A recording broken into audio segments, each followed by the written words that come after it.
Hey, Jacob, Hey, Don. do you want to learn all my photography secrets? I already know them because I trained them. I told them to you. But yes, tell me some. Okay.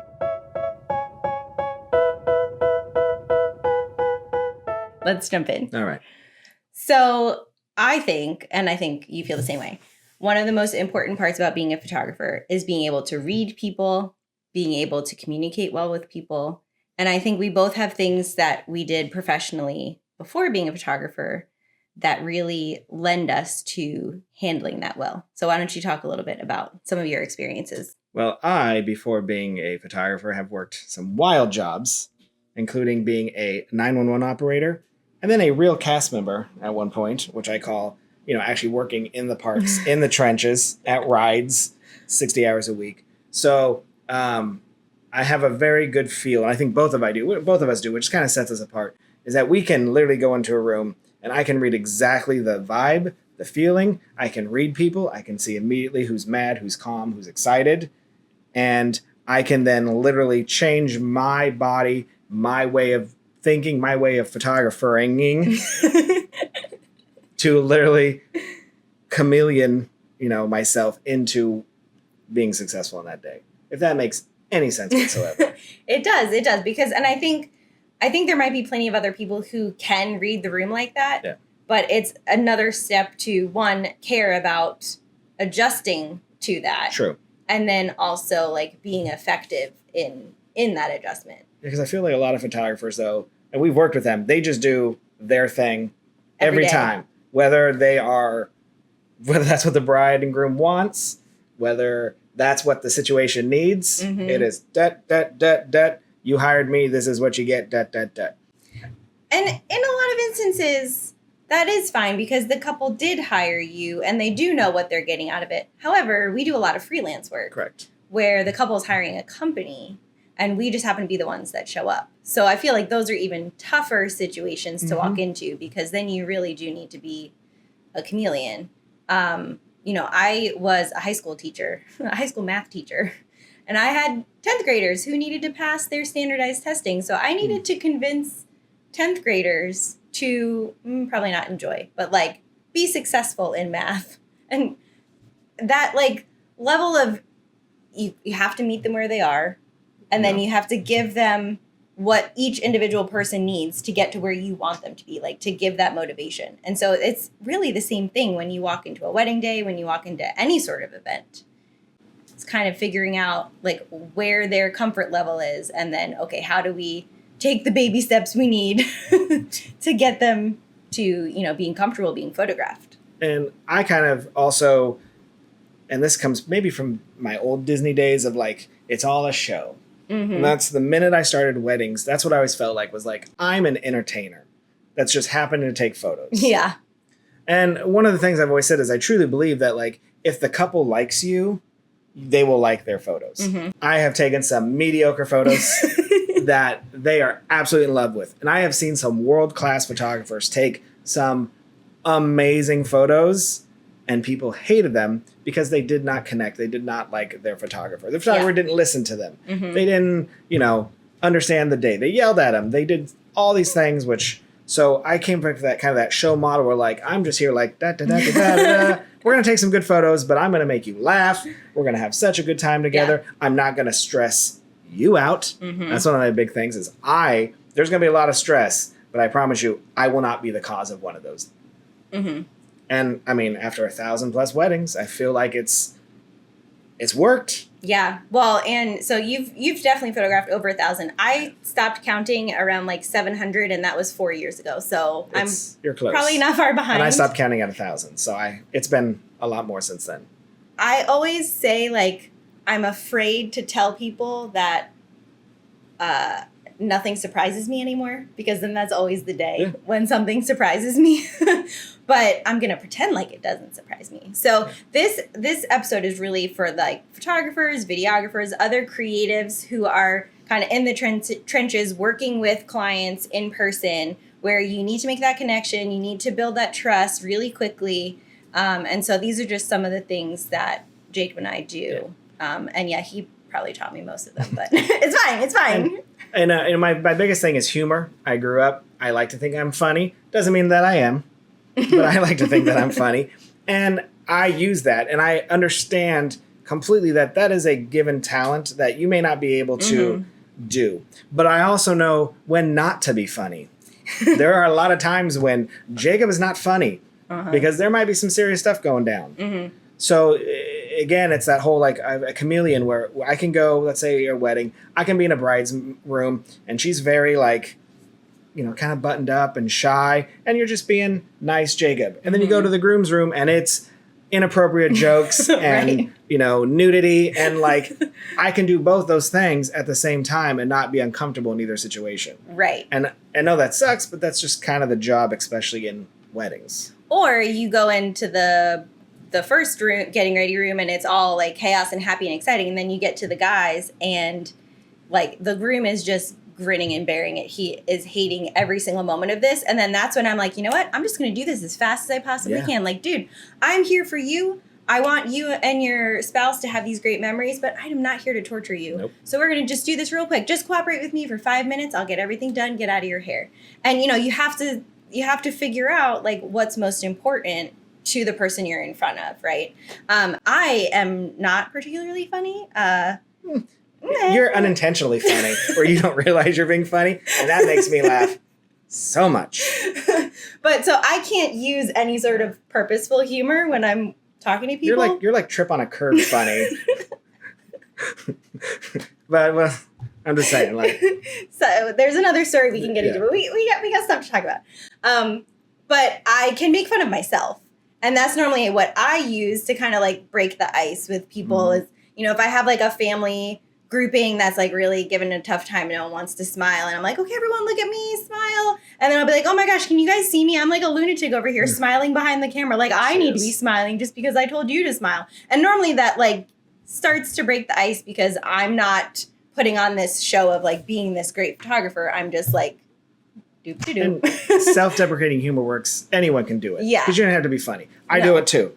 Like I know a couple of weeks ago I went into a room and I had never met the bridal party. So I come in and they're all sitting there. I think they were done and she's finishing. And I'm just like, hey, I'm Jacob. And for whatever reason, I just found myself going, hey, guys. Doing some finger guns. Some finger guns. And I literally caught myself and I was just like, don't know why I'm doing this, but it's too late now. But they all giggled. We all laughed. And then instantly I could be like, got him. Yeah. Got him. Yeah.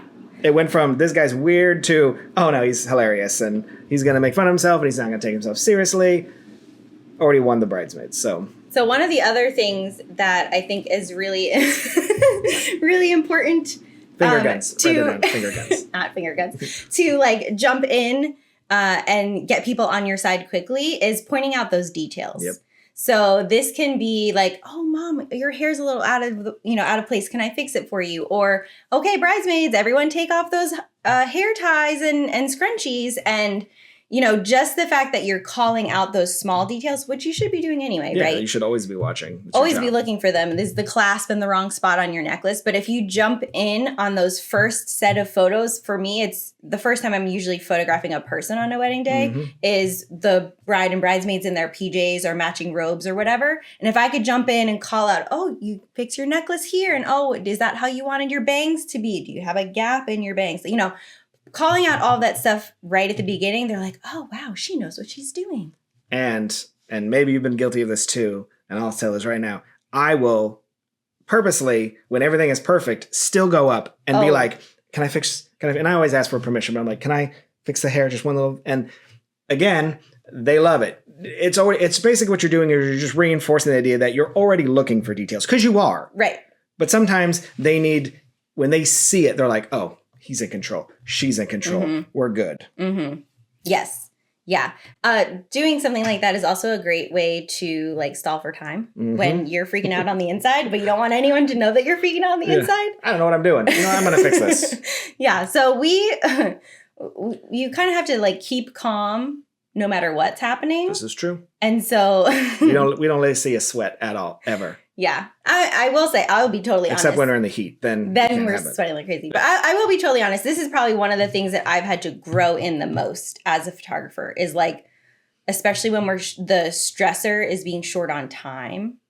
is like Yeah. maintaining calm when it's a time crunch. So thankfully, I have some experience. So starting out when I started at Disney, the first shoots that I really did were mini sessions. They were 20-minute sessions. I never had to do them. And you could have up to 20 people Yeah. in the 20-minute session. And they would want the whole family together, which in itself could take 20 minutes. And then each individually family broken down, the grandparents with each grandchild, whatever those combinations are. And I was expected to deliver all of that in 20 minutes. And so that's where I've thankfully learned and grown a lot in like just performing under pressure. Yeah. I know you. I mean, mine the same thing, but I was thrown into Disney weddings. Well, you were thrown into mini sessions. Yeah. They were like, here, weddings. You're good. Yeah. I was like, no, I'm not. I'd never shot a wedding in my life. I'd done all types of photography about weddings. And they threw me in there. And if you've ever photographed a Disney wedding or maybe even been a part of one, you may or may not know, depending how good we are, that you have 0 time on a Disney wedding. And that is not if you're late. That is just they are caked in, built in. Mm-hmm. There's no time. And the reason being is because there's another wedding right behind you usually. So, you have to get out to make room for the next person. And so I was kind of that whole of the show where I learned to, you want to try and not let you see that. But sometimes after the ceremony, you're like, you got 10 minutes.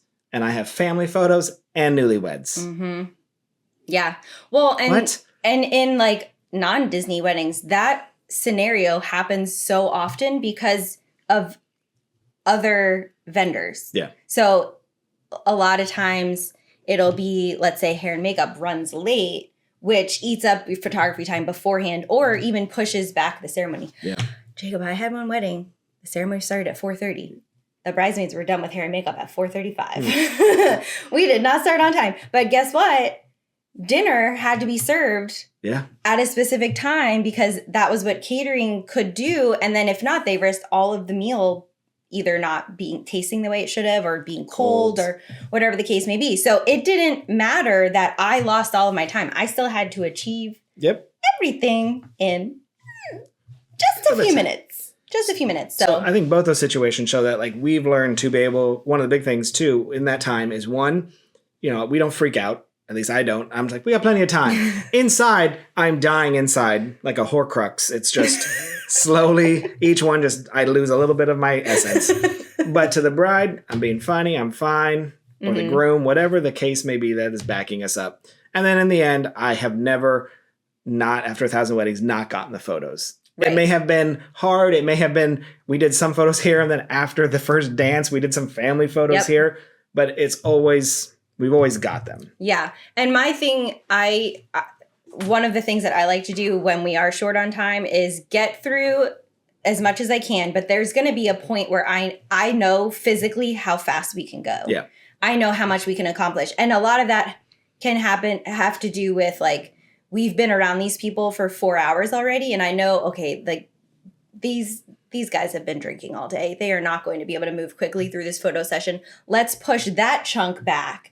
Or I can say to the couple like, hey, we have time for X, Y, and Z. What's most important for you to do now? Yeah. While you're freshest, while you're whatever the case may be. And just that strategy of like telling them we're still going to do everything, but just asking for their priority. Again, that lets them feel like, oh, she knows what she's doing. She's keeping us on track with everything.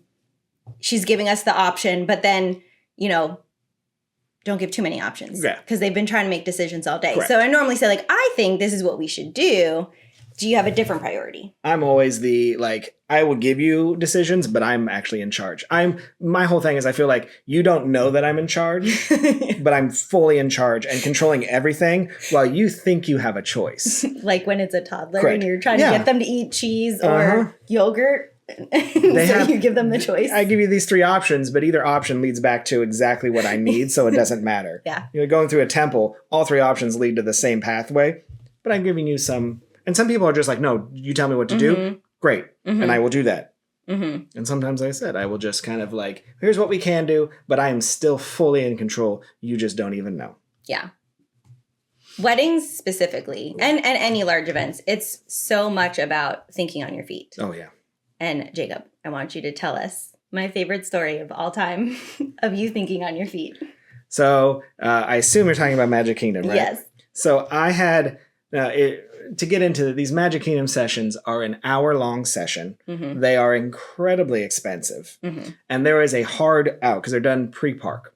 So once the, whatever it is, 7:30 or whatever it is now, you have to be out of the park. Like the park is opening out. So there's no makeup time. So you stress with the couples, please be there early. Please be on time because we drive you in. But if you're late, there's literally nothing we can do. So you don't want to waste a lot of time. There's a lot of photos to take. And this one time, I think if I remember correctly, I was on Main Street with the castle in the background, and it's nighttime, so I got some flashes. I got a lot of flashes. And my camera stops working. And like I can't figure it out. And I'm freaking out. Inside. Outside, just Jacob doing finger gun jokes. So I have my second, and we always have a backup camera. I have my second. My assistant, can you go back to the car and get the other camera? Because I can't get this body to work. So in the meantime, though, I don't want the couple to see what's going on. So I'm having them, I started with them turn towards the castle, and I want a shot of you two just like holding hands. And I have my trigger on my camera, and I'm just hitting the flash button every couple of seconds, like beautiful, beautiful, it looks great. All right, turn, I kiss, don't look at me. I think I even said, don't look at me, just kiss each other. And I'm just hitting the flash button, just stalling. They're still doing it. I get back, I get the camera, I switch it, it's working, and I literally just go right. They don't even know. Like, I literally hand off new camera, trigger on, and then I'm like, all right, do that. Actually, turn back one more time. I want like a little bit different where like you're holding hands, but maybe a little bit separate. So I did all the shots that they remember, but for a good 5 minutes, I was just blip, blip, blip, blip, blip. But again, though, I kept the show. I kept the whole thing seamless. They have no idea that something went wrong. And that's always been my philosophy in photography. Mm-hmm. And I think, well, I've stolen that for like receptions when when you have like that little kid in the wedding party who wants you to take 1 billion pictures of them, but like you've already gotten 30 and you're not going to keep delivering them. Yeah. And so just like popping the flash, I got it. Or, like there's always drunk people. So yeah, I've stolen that. But I think connected to that with thinking on your feet and like keeping the show going, when you miss a significant moment, which we all have, it happens. It happens. Things just happen. Yep. Not letting them know that you missed it, because that can just add stress for them. Correct. Right. So one example, you missed the first kiss. This happens to me most often in church weddings. Yep. Because, well, one, I'm all the way at the back. I'm not allowed anywhere near the front of the church. So I'm way in the back. And the couple has either been told by the priest or pastor, like, make it quick, or they're just nervous or feel weird about kissing in front. Yeah. So it's a peck. It's like it's like a barely, they I'm not barely show touch. on Dom. Yeah. But we're not demonstrating. It's just yeah. It's like when you would kiss your best friend. Like it's... Or like grandma, like okay. There's just nothing. And so, it's virtually impossible to get that split second, right? And so what I'll do is oftentimes they're going to be taking a picture with the priest or pastor immediately after the ceremony anyway. And I'll say, hey, can we, since I was all the way at the back, can we just do one more kiss picture just so I can get like a more close up? It won't be so wide and far away and whatever. And they're not going to know necessarily that I didn't get it the first time. Yeah, I'm just getting a different variety. And it's not going to look any different than the first kiss either, right? Because I'm just zoomed in on them and whoever the officiant is. Another similar scenario is like on a first look, right? So you have two options if you miss the instant first look. One, you can panic and freak out and stop shooting and tell them like, hold on, I missed it. Don't do that. Don't do that. Please don't do that. Please don't ever do that. So that's option one, right? But option two is just keep shooting. You're going to keep getting emotions out of them. And it's okay if it wasn't the first split second, but it was the second split second. Like just keep shooting, keep your cool. I've done one where we did a first look where the groom was back, to her, and she came this way, and we told him to turn towards the camera, and he turned literally away from it, and then like kind of stood with his back to us for a couple minutes, still did what you did, still kind of shot around it. But then when we were done, I said, hey, like it was a complete fib. But I told the bride, I was like, remember when you went and just touched him? Like, I want to get a detail of that because the way you did it, your hand looks so good, your ring looks so good, your nails look so good. She was like, yeah. So what I did is I had that setup moment and I was like, okay, pretend like you see her for the first time. He looks over, gives the exact same expression. I do a wide shot, so I now have that first look. And then, of course, this is important. I still do the detail shot because you have said it, you have put it into the world. You have to at least deliver it. Right. But that was a way where I was just able to cover my butt because I did miss the shot because he turned the other way. But little things like that. And some of that may come, I don't know, like again with time, but I also feel like some of it, we were just like, I started doing this the first couple of weddings. It just came to me. I don't know why. I'm sure it's the background we talked about. Yeah. Well, and we also were very fortunate in that as we were growing in wedding photography, we were shooting with so many different photographers. This is true too, yeah. And so we got to witness how so many different photographers operate. And some experiences were like, yep, I'm going to steal that. I'm going to borrow that. Other times, I'm not going to do that. Definitely exactly the opposite of what I want to do. Honestly, I learned a lot of it from other photographers. And these are like high end, like award-winning photographers. And I would sit there as a second and be like, yeah, I'm not going to do that. I would never talk to her that way. I would never talk to them that way. Not going to do that. Yeah. So maybe that helped too.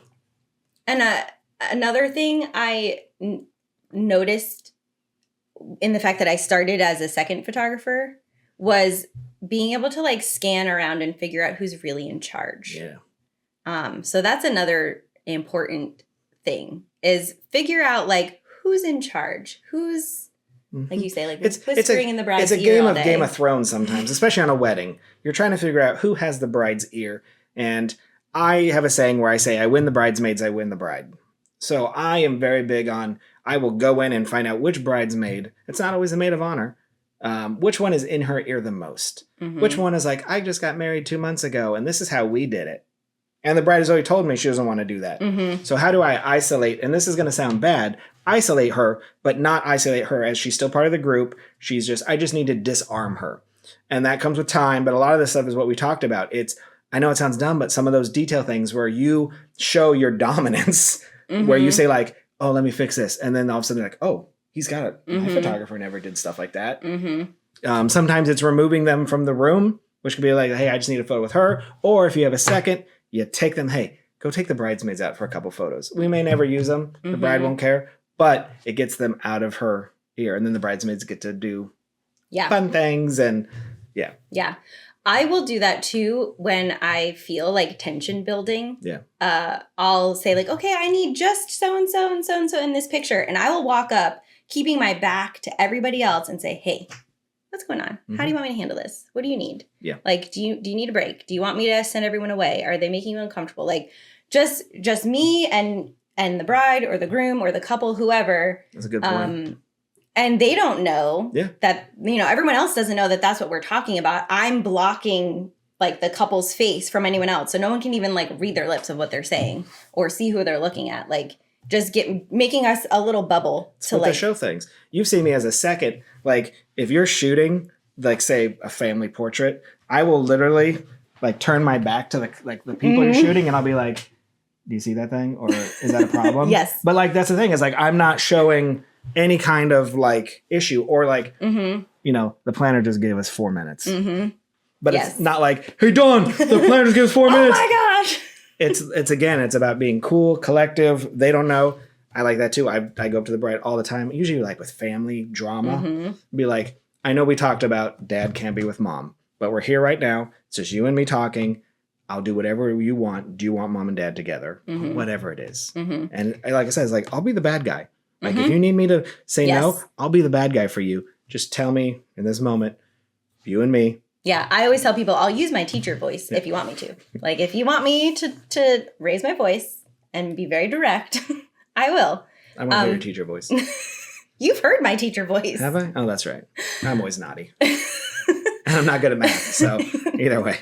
Nightmare student. Yeah. A lot of this can happen during pre-planning stuff. Mm-hmm.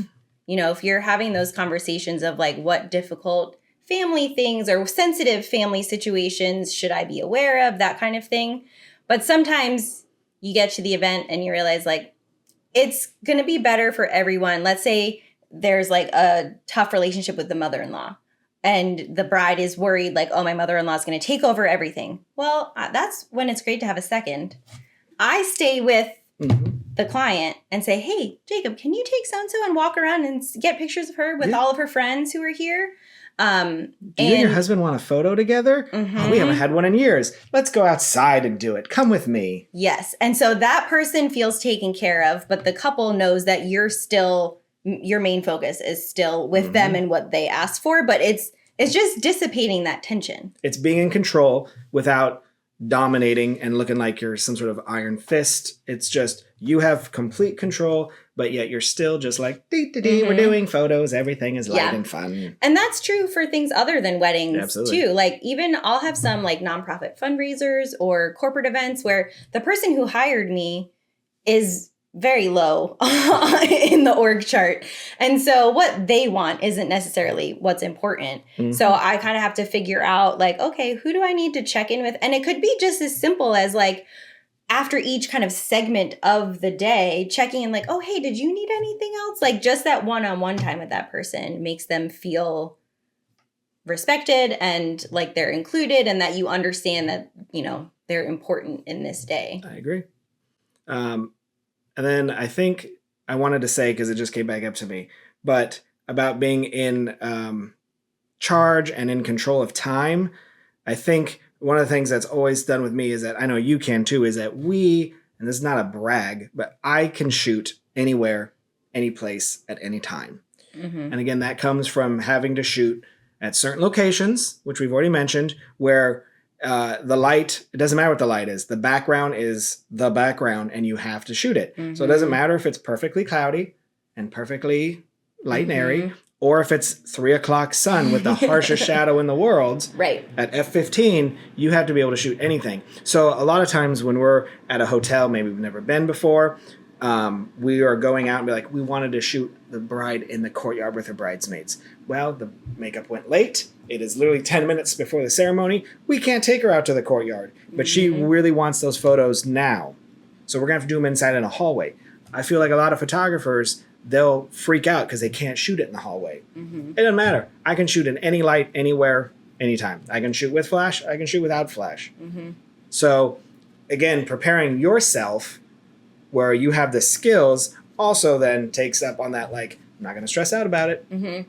Well, or like I had one, it was at the Margaritaville Hotel, and they have this massive chandelier in the lobby that's made out of margarita glasses, right? And the couple, like they were so chill, so laid back, literally had one request, one for the whole day, and they just wanted a picture with that chandelier of margarita glasses. Well, it's in the middle of the lobby, and it was at like 4 p.m., which is when everyone's checking in. There's suitcases everywhere. Well, I said, okay, sure, let me set you up right here. There happened to be another wedding happening, and I was able to talk to that photographer because we happen to be friends and, coordinated for them to slide one direction so I could slide in this way. And, just using my lights illuminated only the couple and the chandelier and kind of darkened out the rest of the lobby, shot down low so they were blocking some traffic behind them.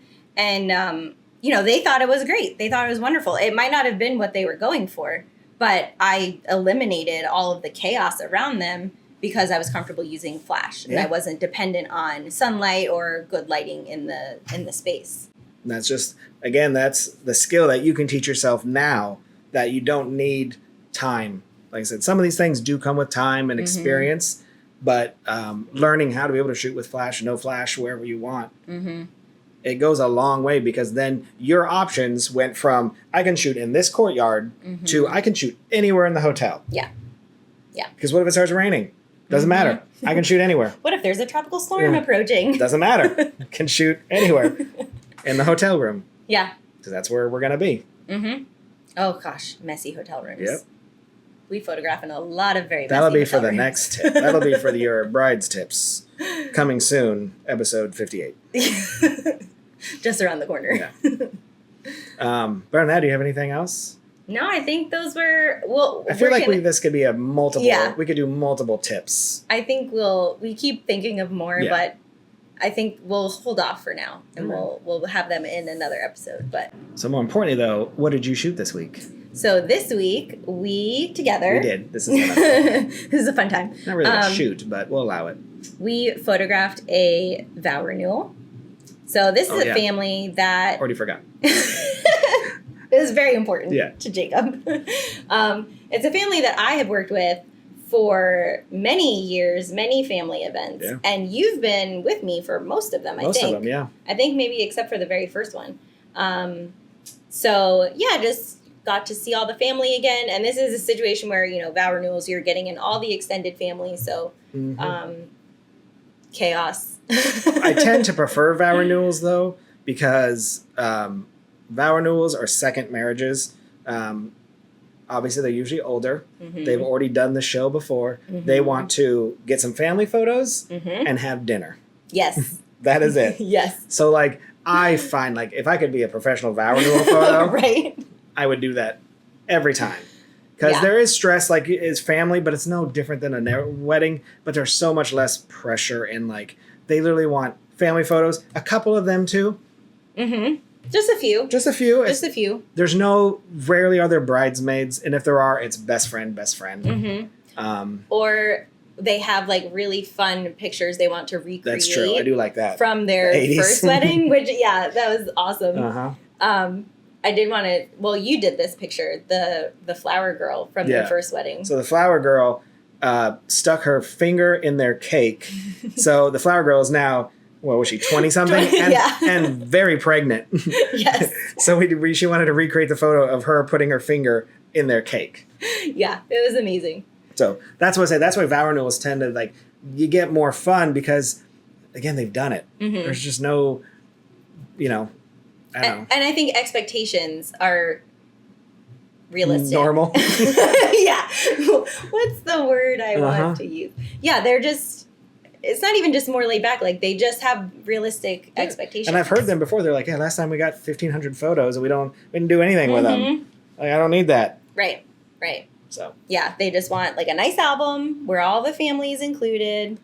But it was fun. When I first joined you on this family, the kids were I know. pretty small, and now they're in high school. Driving. Ugh. It's crazy. I know. We're getting old. We are getting old. But speaking of Old. people getting old. Mike, I hope you're not watching this. Sorry. That's a perfect transition. This is what he means that I'm funny when I don't mean to be. We went to a retirement party for one of our very good photographer friends, Mike. Yes. Last name redacted. He was a Disney photographer for 30 years, but he's been working at the company before that in entertainment. But I think photography, 30 plus years. He was one of the first, if not the first, in the department. Yeah, for Disney weddings, photographers. So, when we both arrived, he, no lie, he mentored. I learned a lot from him. A lot. He's one of those photographers where you would say he's forgotten more about photography than I've ever learned. Yeah. So getting to be his assistant, second shoot with him, you just learn so much. And he's also very kind in wanting to teach people. I've actually learned, he doesn't know this, but I've learned a little bit extra from Mike because at one point we were working on a project together that we were putting together training materials for other photographers, and he didn't know whose photos in the training materials were photographed by whom. And so he was being pretty vicious in critiquing them. And he shredded some of my photos, completely shredded them. And I was just yeah, sure, we can replace that one. Yeah, that's garbage. No problem. Yeah, I agree. Total trash. But, just learning so much.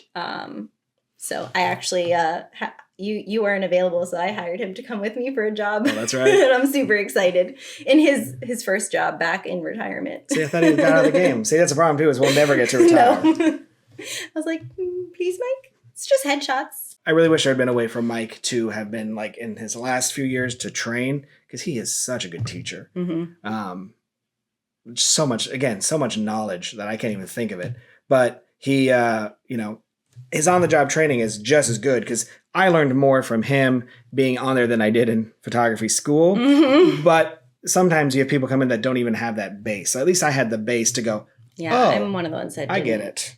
So if like he could have there and provided that base level, and then you go out with him and you see him like, oh, okay, he still got it. And even getting to sit down next to him while he's editing his own photos. That's true. And seeing what he didn't like or did like. And like what corrections he's making. I mean, he knows so much. And it's really interesting too, like, because he came up in film first and then digital. I've only ever photographed. I mean, I did a little bit in high school film or photography class, like some film work and developing and stuff, but not much. And like there were things I learned that like I didn't realize the root of it was in film, but I learned that because we're just talking to him. And let me tell you something. If you were an upcoming photographer and you went to this retirement party, you would have been like, there's some who-who's of photographers, right? Yeah, including myself. Obviously. But like, I was there. I know I'm a young photographer and I've been like, gone to this. I've been like, is that? Huh? Yeah. But yeah, a lot of talented people that we've gotten to work with over the years. I was like, nobody's shooting for weddings right now. Right. I hope there's nothing happening tonight. Because there's 50 of us here that like is not shooting.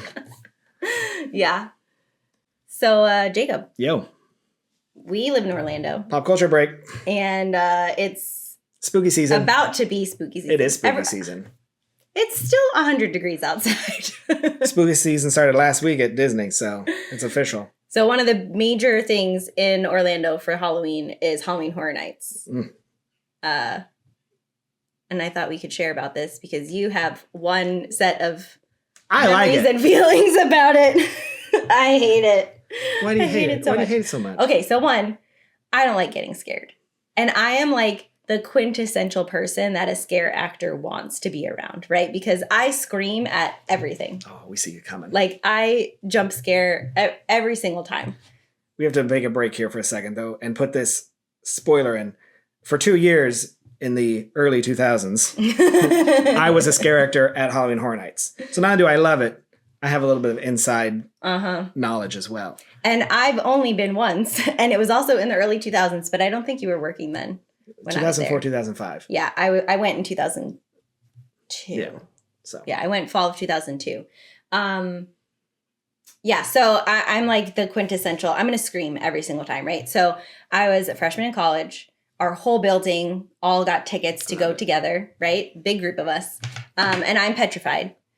So this year, that year it was at it was 2002? Islands of Adventure. Yeah, that was a good year. That was the first time I went too. Like, as really? A guest. So at first it started off okay because one of our like dorm mates. Yeah, I'm drinking a water shot. This is live. Wait, hold on. I can't reach it. We have matching water bottles because we're cute. We're not married. We're dating. Continue. Story.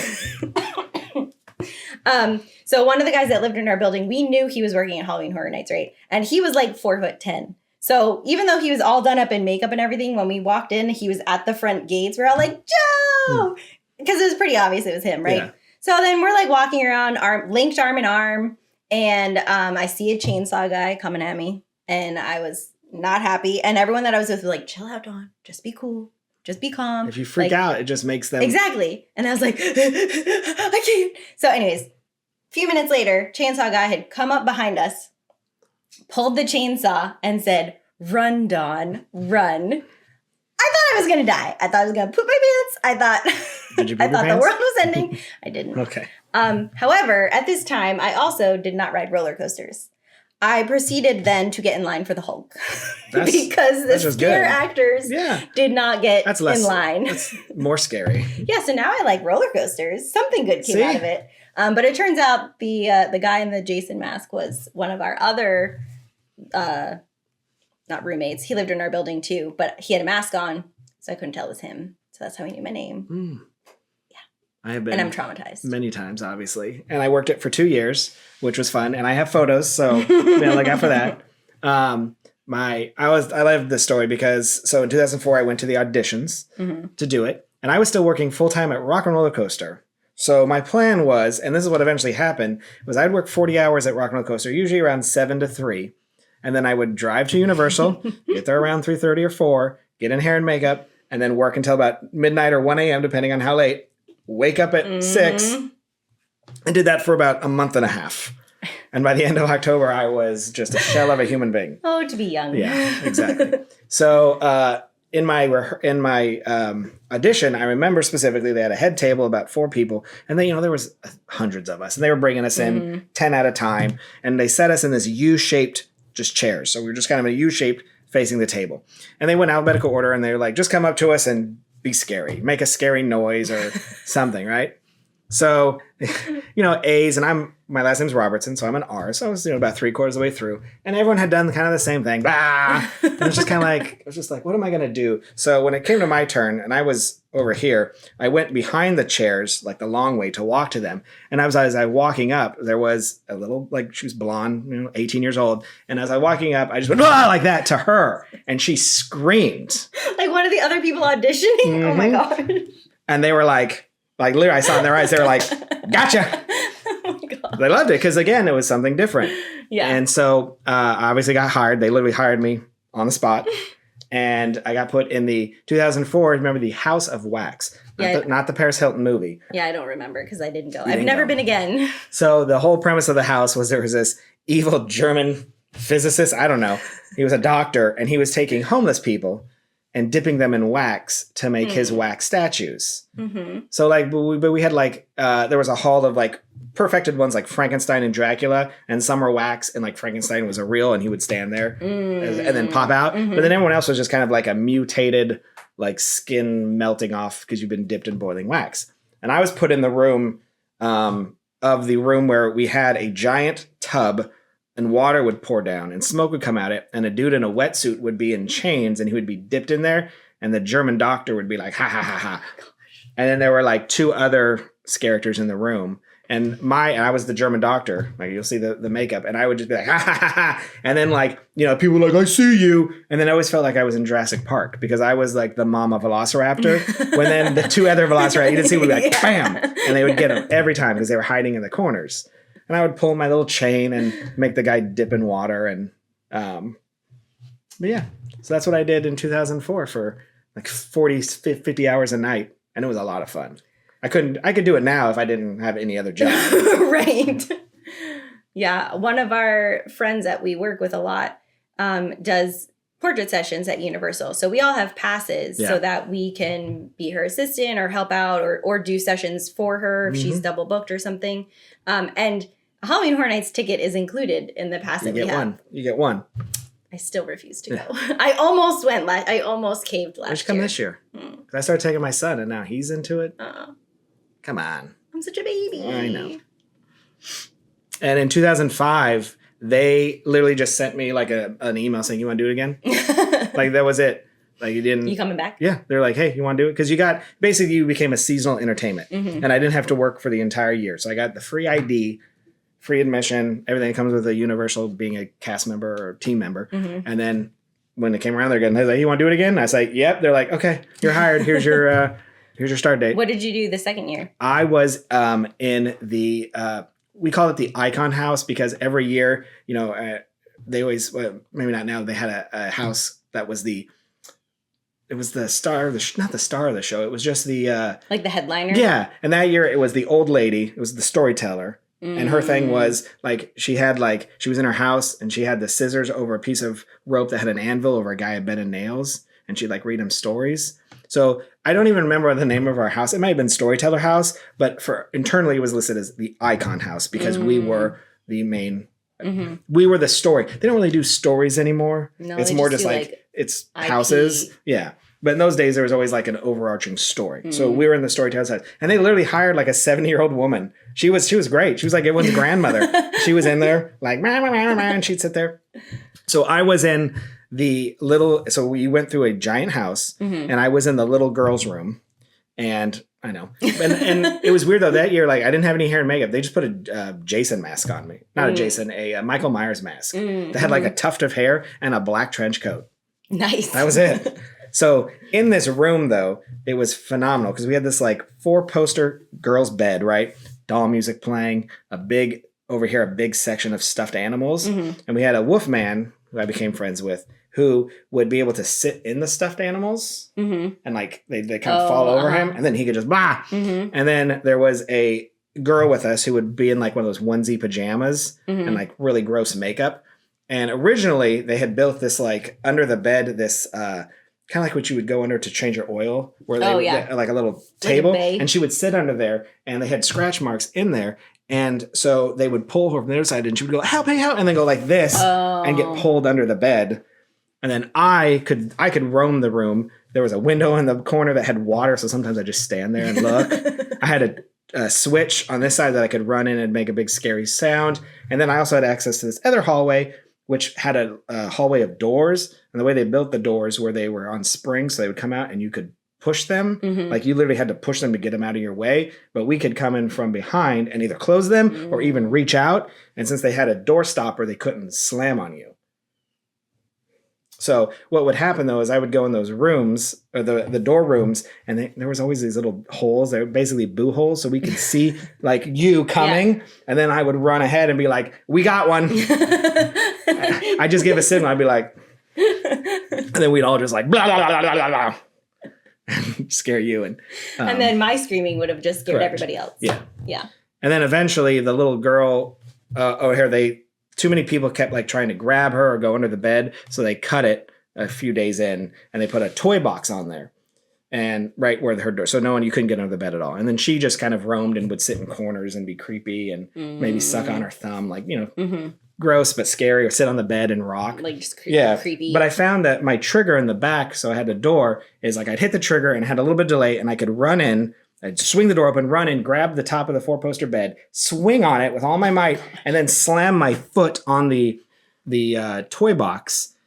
And at the same time as the chainsaw murder sounds would happen, and it scared everyone because it was so much coming at you. And I'd just fly in, right? Oh my God. And then like, I don't know, about 20 days into it, I do one, I come running in, and I go, bam, and my foot goes right through the toy box. No. So much that it gets stuck. So there's all these and I'm just like...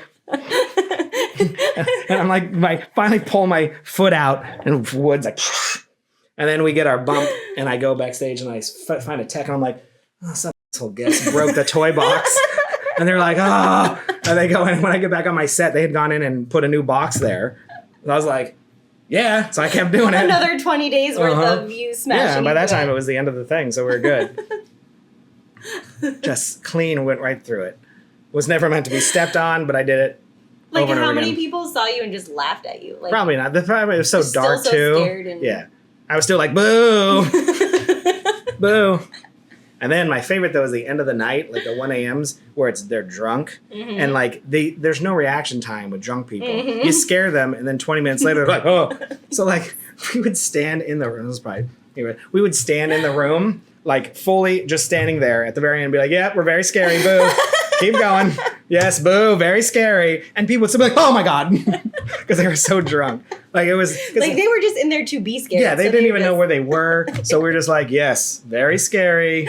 Here's the door. Next room. Boo, you got me. Okay. Oh my gosh, that's amazing. Yeah. Well, we'll see if you guys can convince me. We'll do it. This year. And we'll report back. Free? One night? Free, maybe. Ghostbusters. I do like Ghostbusters. You don't even have to go, just do one. It costs you nothing. But there are scare actors between the gates. Not in every one. I can get you.